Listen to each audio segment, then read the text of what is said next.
ঢালিউডে কি এবার নতুন জুটি আসতে যাচ্ছে? অপু বিশ্বাস আর সজল একসাথে বড় পর্দায়। হঠাৎ করে কেন এত গোপনে এই সিনেমার চুক্তি? দুর্বার কি হবে বছরের সবচেয়ে বড় চমক, নাকি এর পিছনে আছে আরো বড় গল্প?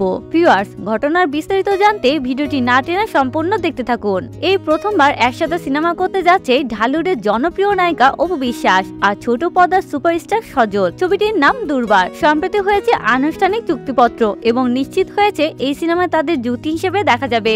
দুর্বার নির্মাণ করছেন পরিচালক কামরুল হাসান ফুয়াদ। ছবির কাহিনী লিখেছেন জনপ্রিয় লেখক আব্দুল্লাহ হাজির বাবু। এটি কোনো হালকা রোমান্টিক গল্প না, পুরোপুরি অ্যাকশন ঘরোয়া সিনেমা। মানে অপু বিশ্বাসকে দেখা যাবে একদম ভিন্ন লুকে, আর সজলকেও নাকি দেখা যাবে শক্ত অ্যাকশন অবতারে। সবচেয়ে বড় খবর, আগামী 16 ডিসেম্বর থেকে শুরু হতে যাচ্ছে দুর্বার সিনেমার শুটিং। ইতিমধ্যে শেষ হয়ে গেছে প্রি প্রোডাকশন এবং শিল্পী বাছাইয়ের কাজ। মানে প্রস্তুতি পুরো শেষ, এখন শুধু ক্যামেরা অন হওয়ার অপেক্ষা। পরিচালক জানিয়েছেন সবকিছু ঠিকঠাক থাকলে আগামী ঈদুল আজহায় মুক্তি পাবে দুর্বার। মানে ঈদের বড় ছবির দৌড়ে দুর্বার এখন থেকে নিজের জায়গা তৈরি করে নিচ্ছেন। তো ভিউয়ার্স, আপনাদের কি মনে হয় অপু বিশ্বাস সজল এই নতুন জুটি কি হিট হবে? দুর্বার কি সত্যি ঈদের সবচেয়ে বড় চমক দেখাতে যাচ্ছে? কমেন্টে আপনার মতামত লিখে জানাতে ভুলবেন না। আর এমনই তারকাদের গরম গসিপ পেতে সাবস্ক্রাইব করুন আমাদের চ্যানেল স্টার গল্প বাংলা।